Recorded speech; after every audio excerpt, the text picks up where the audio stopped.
ومن يعص الله ورسوله ويتعد حدوده يدخله نارا خالدا فيها وله عذاب مهين।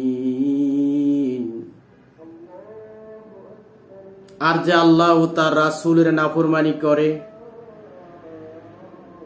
এবং তার সীমা লঙ্ঘন করে, আল্লাহ তাকে আগুনে প্রবেশ করাবেন, সেখানে সে স্থায়ী হবে আর তার জন্য রয়েছে অপমানজনক আযাব। অধ্যায় 4 সূরা নিসা আয়াত 14।